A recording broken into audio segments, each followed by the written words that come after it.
teaching ourselves to look at ourselves is one of the best things we can do. Teaching ourselves to dip down and see what's actually inside us. And this is another thing that is recognised in folk tales.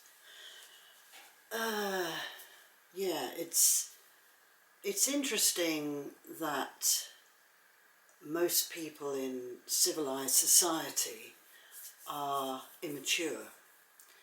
There are a lot of people in the tribal societies who predicted that people would be immature and they wouldn't be able to find the usual routes towards maturity, because basically they are taken away by colonization and civilization, by these ways that are introduced with this way of living. There have been numerous occasions when I've heard or come across this being said, and this is one element that is prevalent in most folk tales. Many of them talk about the idea of somebody who is immature, naive, innocent, and they fall victim to some dominant force or power that actually uses or abuses what they have, and that is what actually happens today. So when we look at these folk tales and listen to what's been said through the ages about maturity and immaturity,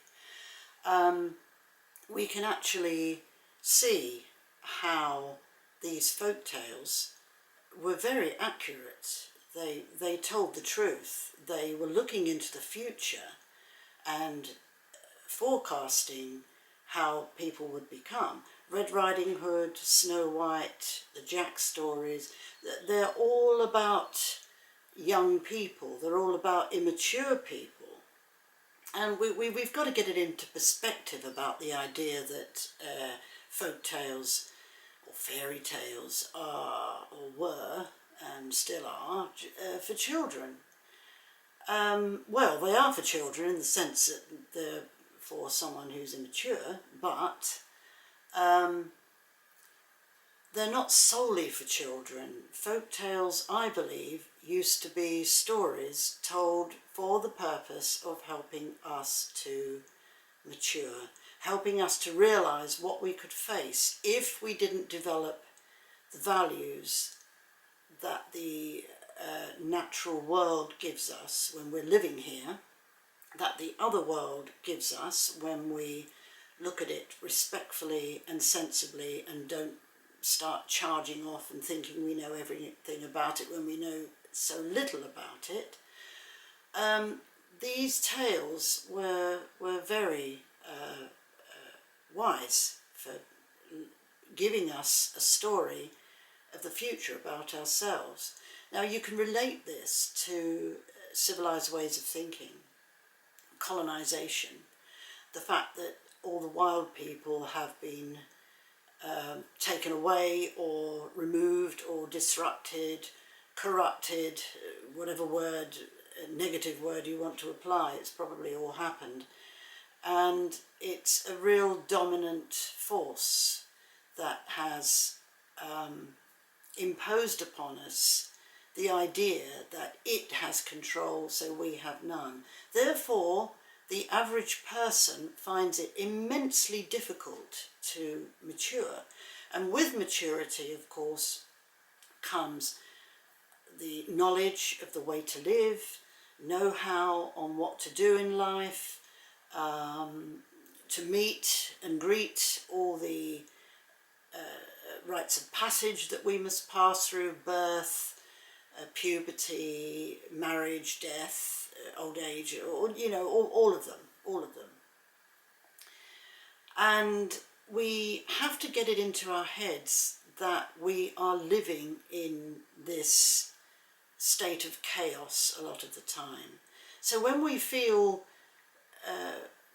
that we are sick, or that we are fed up, that we are lonely, that we are emotionally disturbed, that we are traumatized, that everything that we can find that we feel is wrong with us, we really have to get it into perspective and realize that it isn't our fault. It's the fault of the way history has progressed, and we happen to be on the tail end of it. We're living here under this influence.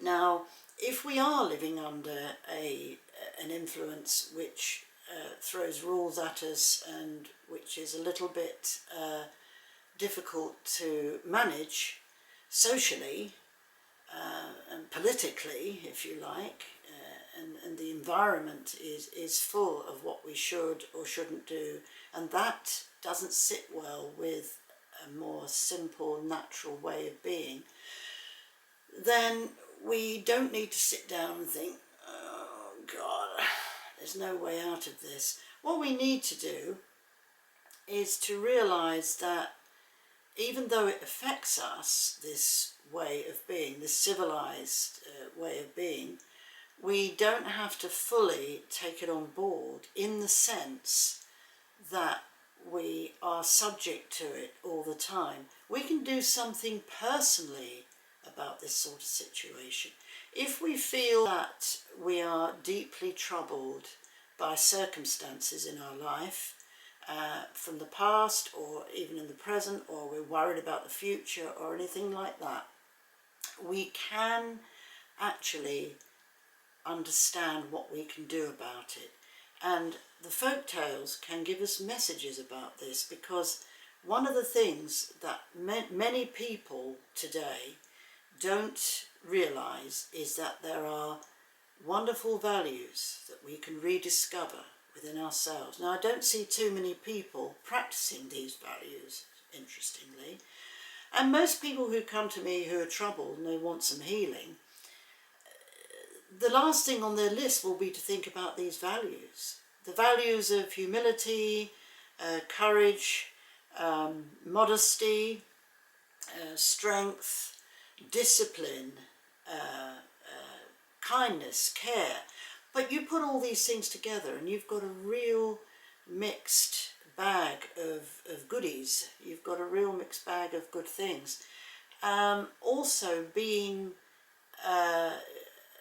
having insight into what is going on with other people and what is going on moreover with yourself. Teaching ourselves to look at ourselves is one of the best things we can do. Teaching ourselves to dip down and see what's actually inside us. And this is another thing that is recognised in folk tales. There are many, many, many folk tales that can give us these messages. So, in a nutshell, what we're actually looking at today is that we're all struggling to survive. Emotionally, mentally, physically, financially. All of us have got many, many problems. Some of us have got all those problems, but if we can sort out how we relate to the world, how we relate to ourselves, and maybe what we can do to create a new person within ourselves by understanding all the troubles that are there, that we carry along with us from the past, and that we may find ourselves exerting on other people because we haven't troubled to see what they are, work out what we can do, and exercise something of the values that is hidden in the folk tales and hidden within ourselves. It's there. That's the gold we can discover. All those wonderful values and principles of living, which we all used to have in earlier times. All those ancient people, if they could look forward into the future, they'd say, use them. Use those values. Where have they gone? And where have they gone? So, yeah, those are my thoughts at this moment in time. And come along and meet me at the workshops, and then you can put something into practice. It's useful to do that. It's useful to have a practical side to this. Then you'd be amazed at what you can do for yourself and how you can help for yourself. And it's a lot of interesting fun as well, you know, to do these things. But yeah. Okay, so more another time. Take care.